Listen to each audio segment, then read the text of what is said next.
Hello and welcome to the FinTech Finance Virtual Arena. Today we're going to be talking about how we can harness the power of embedded finance. So joining me today, we have three experts from various different fields who are going to lay out how we can take advantage of this awesome opportunity. So joining me today, I have Sean Ringsted from Chubb, Jorge Viguera from Belvo, and Hassan Nawaz from HUBUC. So guys, thank you so much for joining me here today. Sean, could I get you to kick things off and give a bit of an intro to our audience about your role at Chubb, please?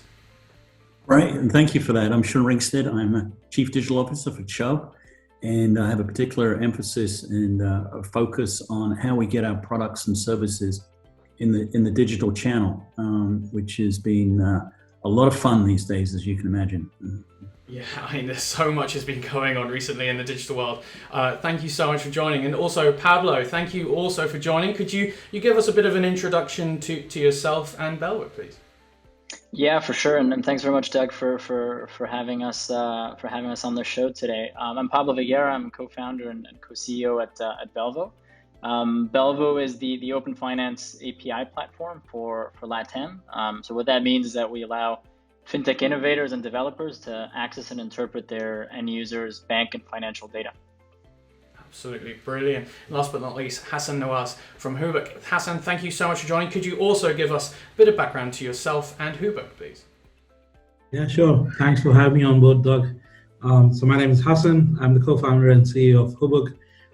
HUBUC is a single API which enables any company or business to embed fintech features in their current products. So we focus on non-fintech B2B companies, mostly SaaS, and we help them, enable the fintech features they want. We started with accounts and card issuing. So we are live in 58 countries right now. We can onboard customers over there and issue debit and credit cards with Visa and MasterCard in 2020. Absolutely amazing. Well, Hassan, if I could lead with you then into the discussion. I think it's really important to lay the groundwork for our audience that might not be aware. What does embedded finance mean to you? It's a great question. So embedded finance, I mean, everybody has an opinion. So in my personal opinion, it feels like, the opportunity for any business to be able to enhance their customer experience, increase retention and monetization. And that is by seamlessly packaging, the fintech features or financial services features into their current core products. So that is, for me, what embedded finance looks like. It should be on demand and easy to access.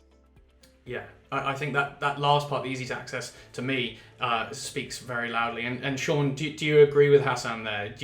Is that a similar perception of embedded finance to you? Very much so. I mean, it's a great description, and I think it's just so critical today when you look at how the economy is working and how sectors are developing right into these digital ecosystems, and having the ability to do the transactional flow, the financial transaction in a seamless way. I think one is just critical, right? It just makes everything work. You move the money around, but I think more interestingly, what it does, it lays the foundation for you to layer on additional services. I mean, you can think of, say, credit as being made available to people, or other services such as insurance. And so our ability to offer at the right place, the right time, insurance products in a way that is just seamless and very contextual. All of that is enabled because the underlying plumbing with the embedded finance and the tech there to be able to make that happen. That's what's going to make it all work. So it's very exciting. That's absolutely brilliant. And I guess one thing about embedded finance is, to me, the definition might have changed as that background plumbing might have changed as well, the internal infrastructure. So Pablo, I'd be really interested in your expertise in this nature. How has the concept changed? Banking as a service is still quite vogue. So is embedded finance just this next jump? Yeah, I mean, that's a great question. I mean, I think what we've seen is that, banking as a service historically has been used by challenger banks or or digital companies seeking to provide banking services and and build that up from scratch in a very kind of modular way, without developing the core themselves, right? But typically, or at least for the past 5 to 10 years, the ultimate goal of these companies was or is to be a financial company, right? So you can create a wallet off of banking as a service. You can create a lending business off of banking as a service, right? What we're seeing with embedded finance today is that it's, and as Hassan was rightly pointing out, right? So with HUBUC, you're not going after finance companies. You're going after a much larger pie, right? So that's kind of what embedded finance is able to do, right? So expand the size of the pie and simplifying the experience, right? If you're looking for just one piece of the finance stack, whether product or service, you can do that and embed it almost on a plug and play basis, whatever your business is, right?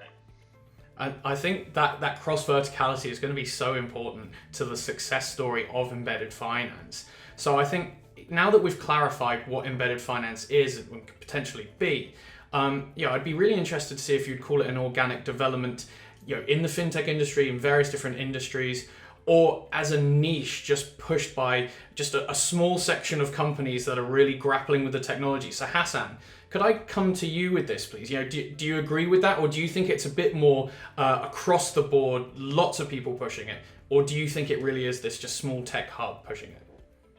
I mean, in the last 4 to 5 years, we saw startups becoming fintechs.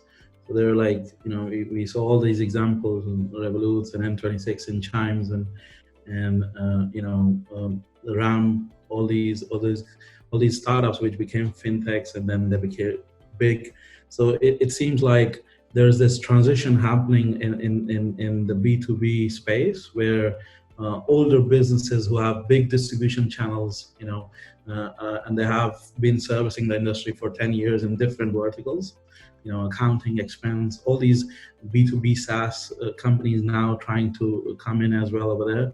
So we have all those players who watched like last 4 years how this changed. So it was like the first wave of fintech.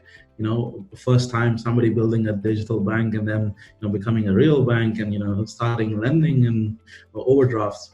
And now it seems like the sleeping majority, I call them, the B2B companies who have big distribution strategies and channels, and they are looking at it like, how can we enable it? Like, so let's take it to the next step. So it seems like it's getting organic, but I think there are two main features, very important ones, which are happening over there, which are the driving force. I think one is people are looking for retention.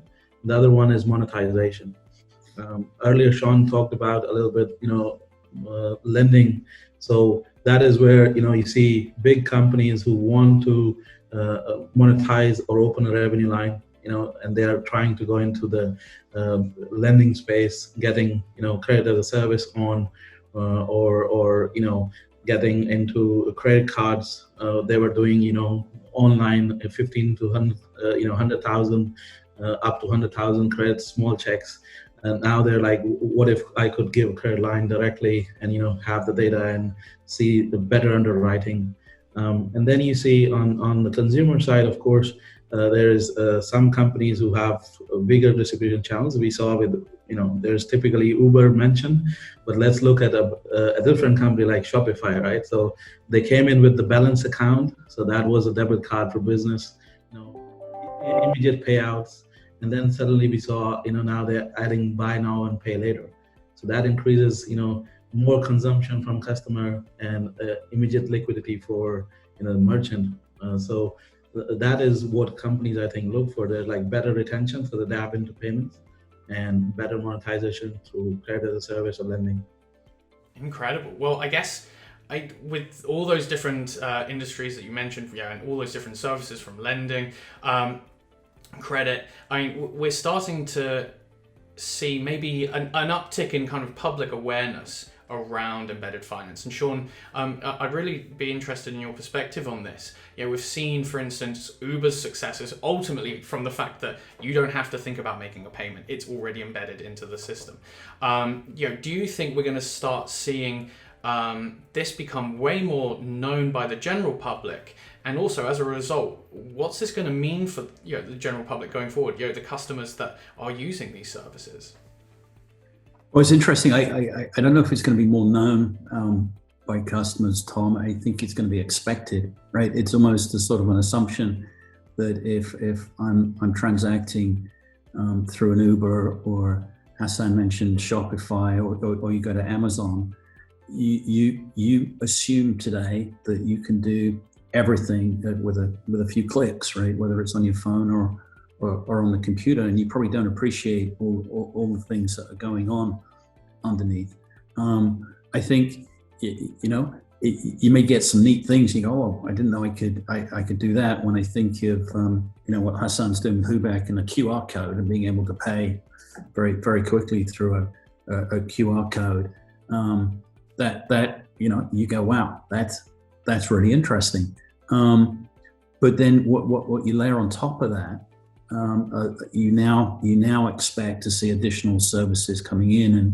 And I agree with what Pablo said about opening up the size of the pie, and that's what everybody's trying to do now, is to be able to offer additional services and products to their existing customers. And if you can't do that today, then that becomes problematic. And to me, I think that's the point here. All of that is enabled underneath by the embedded finance type capabilities. But to me, that's what's the most visible to the customer. Yeah, I mean, it's almost putting in all that hard work, and it doesn't get noticed because of how good it is, and that's the point of it. So Pablo, I mean, as that part in the ecosystem, that kind of, I'd love to hear your perspective on that. Working on connecting all this, and ultimately, it's just, do you agree with Sean that the customer ultimately doesn't need to be aware of it?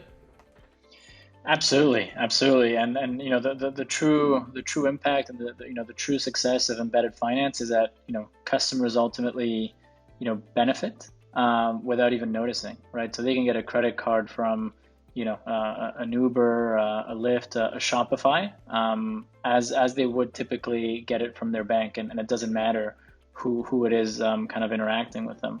So I think what we're also likely to see down the line. I mean, embedded finance is mostly focused over the last few years on kind of the debit, credit, kind of things related to payments mostly, or related to a certain extent to the movement of money in some shape or form.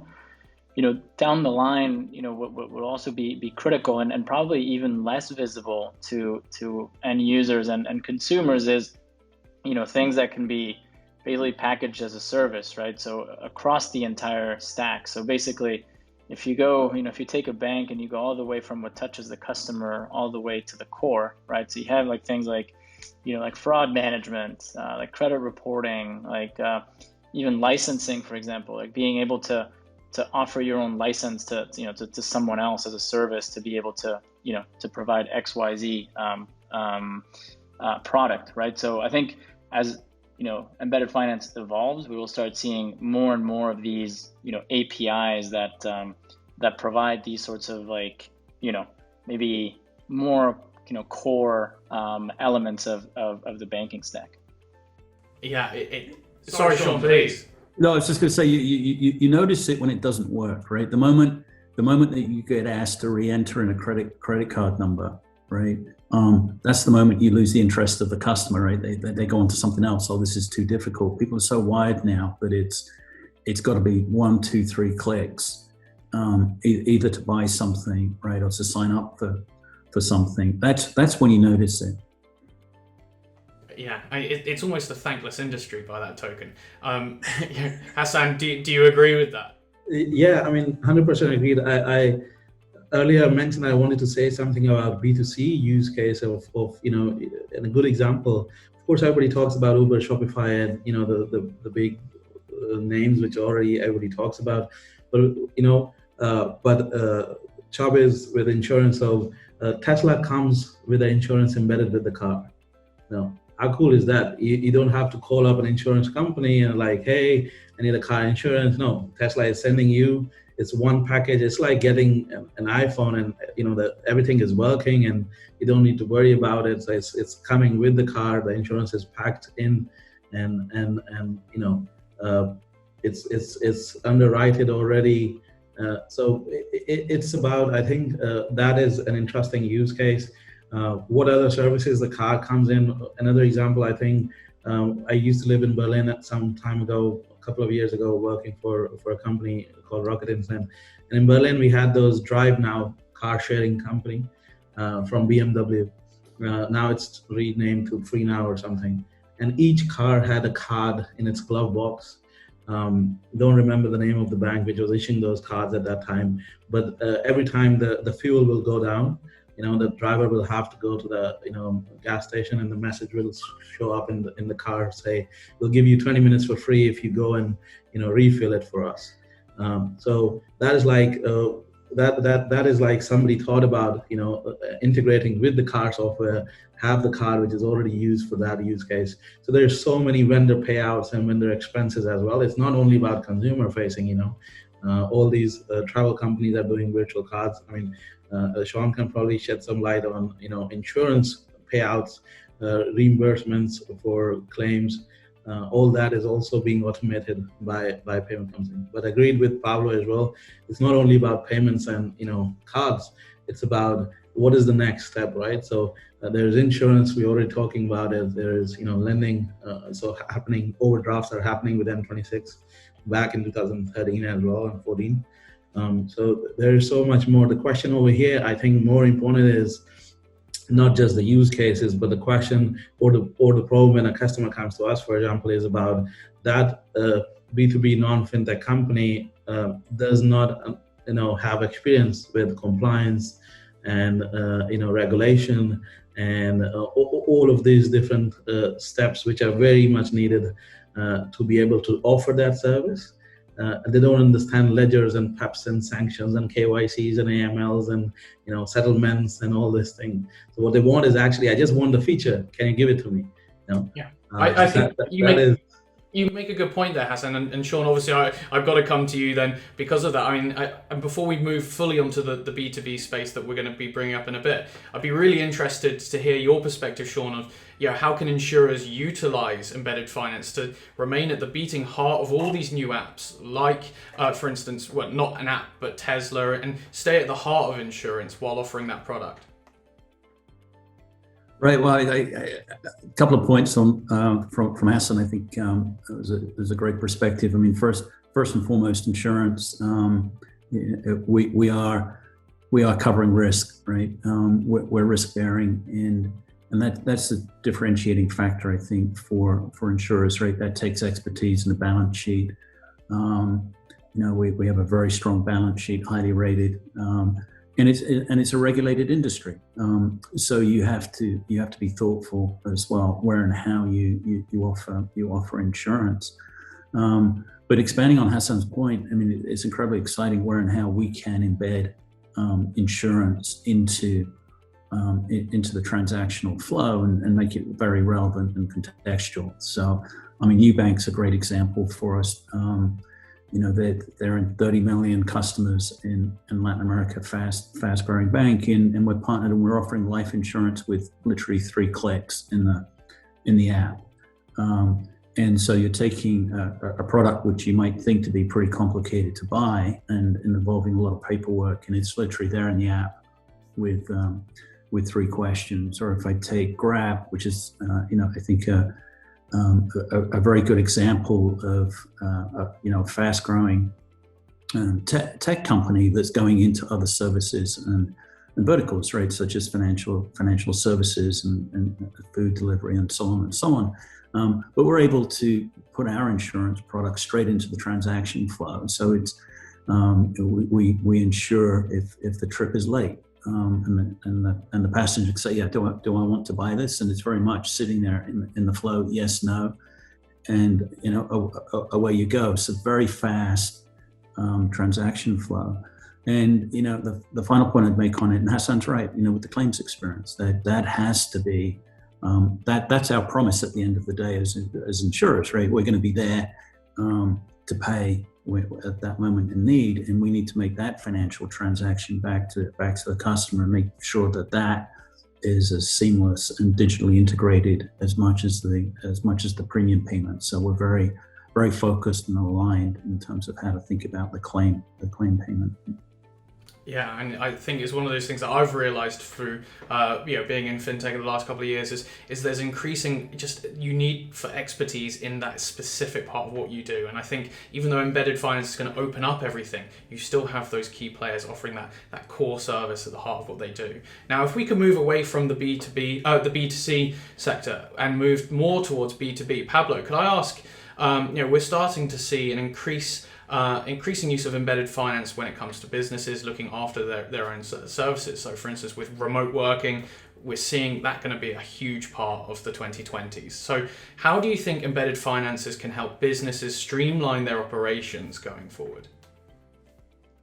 Yeah, absolutely, Doug. I mean, in terms of, looking at, there's traditional ways in which, expense management, online accounting, ERP has been able to solve for some, critical use cases. I mean, for example, being able to, if you're, a QuickBooks or an online ERP platform, just being able to, enable your clients to, sync their bank accounts via, a platform such as, Plaid in the US, Tink in Europe, Belvo in LATAM. That's been something that's, kind of already been solved for, or it's one of the key elements of getting it to work. But moving forward, I mean, fundamentally, when it comes and specifically on the remote working and expense management, I mean, that's going to be a critical piece, right? I don't think there's yet to be anyone that's kind of cracked that process, right? In terms of issuing cards to employees and having that reimbursement flow, managed in a simple, efficient and elegant way. So, I mean, absolutely. So being able to connect like the different layers through an embedded finance solution, whether that's, I mean, and there's some folks, trying to do that in terms of, they issue the card and they provide the bank account, and then they provide the technology to, scan receipts and to do the all the accounting. But there's a bigger opportunity to connect all those dots together because there still isn't a solution that's kind of cracked all of that, and then more importantly on a global scale, right? So maybe you have these kind of local or regional plays where you can get the kind of those three experiences, card issuing, kind of bank account, and then receipt management. But obviously, managing that from an accounting perspective in Brazil is very different to managing that in Japan or South Africa. And, nowadays and going forward, likelihood of having folks all over the place is much, much higher, right? Yeah, 100%. And Hassan, could I also get your perspective on that streamlining of operations and business, please? We are fully remote, so we are 22 people now, fully remote, almost all in European time zone, give or take 3+ hours minus hours. And we hire remotely as well. So, we are currently 13 nationalities in these 22 people. We take pride in that. So, but this comes with a cost of being able to hire all these people in all these different countries with their local, contracts and local regulation. And we use a company called Let's Deal, an amazing company. And what they've done is, like, we literally took a look at the market as like, there's remote.com, there's Let's Deal, and I think that's pretty much it. And probably there's somebody else, but the experience is about, you go to the website, it's like in 5 minutes you get a call from the person, like, how we can help. And next day we already have 7 contracts signed. They have all of the setup done from the one panel. My accounts team is actually, they're pulling the salary automatically from our accounts. We don't have to worry about invoices going back and forth. And you see that how immediately you have a global workforce, and they're all fully contracted with the right contracts, with the local terms, taxes and everything taken care of. And on top of it, the payment and salary system is also working. Recently, I think they also Alex announced cards as well for the corporate expense for all of your employees hiring with them. So you see like how that company is like, really going for that, the next vision of like, there's post-COVID, most probably people will not come back to, or at least all of them will not come back to, the way it used to work. And so this is very, very interesting, I think, use case of it. I think that changing role is, we've discussed it obviously in the insurance industry as well, but also, as you said, like the way that people are going to just interact with work is going to change forever, and that model is completely different forever, I almost hope. But Sean, as I said, we've discussed the changing role of insurers in the industry because of embedded finance. But I'd really like to come to you because of your work at Chubb, for instance. I think of Chubb Studio and everything, all the work you've been doing on that in terms of integrations and opening insurance up in a box, really. What can you tell me a bit more about what embedded finance can actually do for insurers going forward? Well, I think that it's an incredibly exciting future when you look at trends that are taking place, and what Pablo is doing with open banking as a driver. And when you think, you go to Southeast Asia as an example, and there's 400 million people in Southeast Asia, and I think only 100 million have full access to banking services. And I think embedded finance will open up a new cohort and bring banking to those people, right? Who couldn't access or afford traditional banking. And as you open up those new pools, clearly, right, people as they grow wealth, they need insurance products, right? And you can think about it simply, whether it's my stuff that you have, Tom, or your family, or my life, or my work. You want to be able to provide products that way, or you can think about it more in terms of trends, right? Both Pablo and Hassan have touched on the gig worker, and they have very unique needs that require insurance, and we can respond that way. Or you think about, say, healthcare, and with coming out of COVID, there's clearly heightened awareness, right, around health. But interestingly, I think the digital tools to provide services have changed as well. I think of telemedicine and the ability now to access a doctor remotely, quickly and cheaply, and being able to bundle all of that up. So whether you look at it individually, my stuff, my life, or whether you look at these trends, fantastic opportunities for insurance, but we need to be able to ride alongside, if you will, embedded finance. So we're very API friendly and integrated, and that's what we do through Chubb Studio. It's our tech layer, and that allows us to pass on our products and services through that API tech layer to our partners, and ride the rails of embedded finance. Incredible. Now, you've brought up several instances in Asia, and sort of some really exciting innovations that are coming about because of embedded finance. I think I'm going to ask everyone this question, but if I could lead with Pablo, I'd be interested to hear, Pablo, what region you think is taking the lead when it comes to embedded finance, because there's so many different exciting perspectives, and as Sean said, some really exciting ones over in Asia. But can I come to you first with this one, where you think you're seeing the most innovation? Yeah, of course. I mean, and we're, from our, vantage point, obviously, working in LATAM, in Mexico, Brazil, Colombia, we're seeing a lot of this. From what we're seeing, it's anywhere from super apps, marketplaces, high GMV, e-commerce, things like selling cars online. And a good example of that is Sean was talking about Grab in Southeast Asia. There's Rappi in LATAM, started as a food delivery business. now they're doing, they're basically providing banking services, and they're doing all of that through,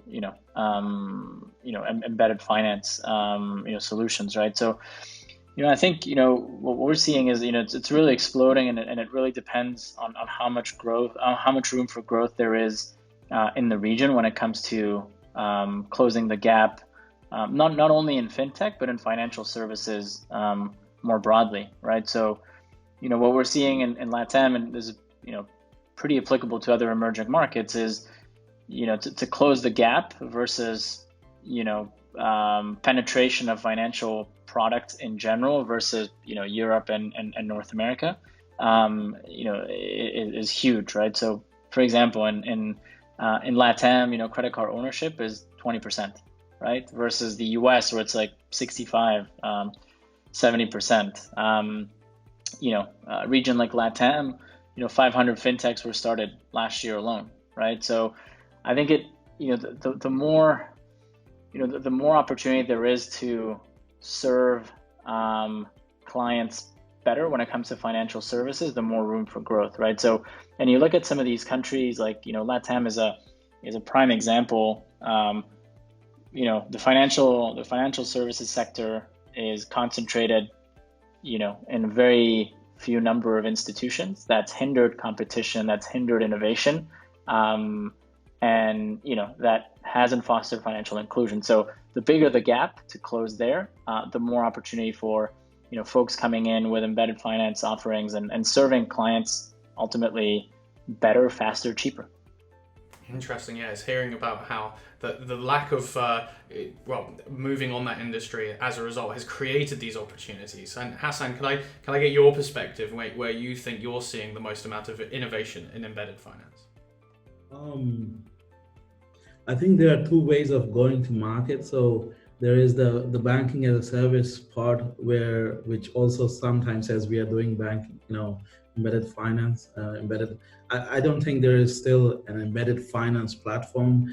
We are all at still embedded banking still, and some are moving forward to embedding, credit as a service or lending partners and insurance partners inside, and then try and, broader the scale of the feature set of capability of a platform. So the way we at Hobok look at it is like, for example, what is the key number which you look at if you are providing a service? Is you look at, for example, we look at non-cash transactions, right? So if you look at that metric, there were in total between Europe, US, and APAC, there were like around 750 to 800 billion transactions last year, and it's growing around 8-9%. If you look at LATAM, it's very, very small. The number of transactions are 33 to 40 billion transactions, non-cash transaction. A non-cash transaction means that the opportunity of building that first wave of fintech startups is huge in countries like the whole region of LATAM is like, that is why Pablo just mentioned the just sheer amount of, fintech startups joining there. But then the question over there is, once what we saw here in Europe and US is last 4 years, we saw fintechs making that happen.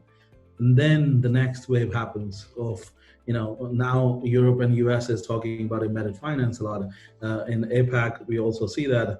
But then there are some countries like India, for example, and Africa, amazing amount of startups doing Africa as well. But they just went from, nothing to, the mobile phone directly. So they didn't pass through the age of computers and desktops and, the point of sale machines. They just went from nothing to QR codes directly P2P. On top of it, they're embedding, insurance, lending, and everything, and that's a super app. And it's just jumping the whole, almost 6 to 8 year cycle. So it depends on where you see the market and where you want to focus. So for example, HUBUC focuses on non-fintech B2B company. We are talking more about Europe, US, and APAC. APAC, if you just compare APAC with Europe and US, it's more transaction, non-cash transaction than these two regions together. So it really depends on where is your go-to-market strategy and who you are focusing as a customer. Yeah, it's interesting to hear, almost just by not having the card schemes, just going straight to digital payments, mobile payments, your embedded finance outlook is so much stronger. And Sean, I'd love to hear your perspective from Chubb, just having that breadth of a view, your perspective on this question, please. Yeah, it's a great question. It's I was reflecting on the question. I think we're a global company. It's a bit being asked to pick your favorite child. I mean, I'm really excited about opportunities in Latin America, right? I completely agree with Pablo's assessment in Latin America. You go to Asia and it's just running so fast, what they're doing. And Europe is really interesting as the US, as they start to look at, sort of open banking standards. So, I mean, I think where and how you're going to see the growth it's going to be very much a reflection of economic trends in those areas. It's going to be where and how you close the gap, where the need is the greatest. You mentioned sort of the unbanked, and Hassan described Africa and India as examples. So you're clearly going to see the growth there, where you're trying to close the gap. And just transcending it all is just how people and businesses work today. After COVID, and you can look at any number of surveys, people are not going to go back. They're used to doing everything online, right? Whether it's the shopping or sending mum their flowers or booking travel, etc. It's very much all online. So people aren't going to go back that way. So you've got a number of real trends that are driving this, and sitting underneath all of that is embedded finance. So I think it's an incredibly exciting future. Amazing. Now, we are running out of time, guys, so I'm going to do a brief wrap up here and ask really to kind of conclude the session. Pablo, if I could come to you first. Do you think embedded finance has had, it's almost the internet moment, the email moment of like the internet had? Do you think it's found its reason for being, and do you think COVID has been that? I'd say to a certain extent. I definitely see that, we're seeing the tip of the iceberg. As we said earlier, right? So for this to really be like a massively adopted movement, it's something that's 5-10 years out for sure. And commenting on something I mentioned at the beginning, right? So there's a lot of layers that can provide further room for growth. More at the core of kind of the banking stack. Whether that's credit scoring as a service, licensing as a service via APIs, all of that. So that's definitely something that's going to be very exciting to see in the years to come. Amazing. And Sean, do you think that is it kind of come in those the next coming years, like Pablo said? I do. I think it's incredibly exciting. We're just figuring out how to lay the rails, right? And companies are figuring out how to use this. Regulators are figuring out how to manage this, and as we navigate that, I think the opportunities in terms of how we provide product and services, and allow businesses to increase their size of pie is endless. So I'm incredibly optimistic about where and how insurance can play a role and help that. Amazing. Thank you very much. And Hassan, could I also get your perspective? Have we had that email moment yet too? Oh, we are not even scratching the surface yet. We are not even at embedded finance. We are just at accounts, cards, and a couple of things. That even in debit space, we're not even touching the B2B side of banking alone, let alone finance as an industry. It's huge. We've not gotten the next B2B bank, which provides service to, as Pablo earlier mentioned, expense management, but there is no, the transaction volume for a B2B customer for a bank is way important than, the B2C where they have thousands of. So I think we're just scratching the surface yet. 100% agree with Sean. The regulator needs to adapt. The policies need to change a little bit, at least refresh them up for this age where things are digital. We are still doing, CSVs and Excels on settlements with Visa and MasterCard. So they probably need to build their APIs, or probably the banks need to come out and use players which new core banking softwares on the cloud. So I think what is happening is that we are getting into that point which we saw in history. If we look at the technological stack changing, I remember working in a data center when I started as an engineer, and we had some servers and racks, right? Now I don't imagine anybody thinking of setting up a data center by themselves. I think they choose between is GCP, Google Cloud, Azure from Microsoft, or AWS, which powers 70% of the internet better. Which one of them should we use? And forget about the racks and the servers and the backups of those machines and all that stuff. Yeah. So I think this is the point where we're just looking at who's gonna build that software layer on those data centers to build that real proper Amazon. And I think it's not about competing against old school players like the banks itself. We saw banking as a service doing buying licenses and trying to compete against the local bank, or which existed for hundreds of years. I think 100% agreed with Stripe Treasury coming out validating HUBUC's idea of working with the banks who are the best at compliance and regulation. They know the market for hundreds of years. Yeah. And aggregating them and working with them. And that's how you can scale fast globally, because the customer wants a product which works everywhere, right? Yes. So you want to pay, and you'll be able to pay everywhere, not just in your home. Exactly, and I think that ubiquity, it really describes embedded finance in its ultimate statement. So Hassan, thank you very much for that, and guys as well, thank you so much for your input, and to all our viewers. You can catch the rest of the series and much more over at www.fintechf.com, and of course YouTube and LinkedIn. Well, I'll see you in the comments. So thank you very much, guys, and goodbye.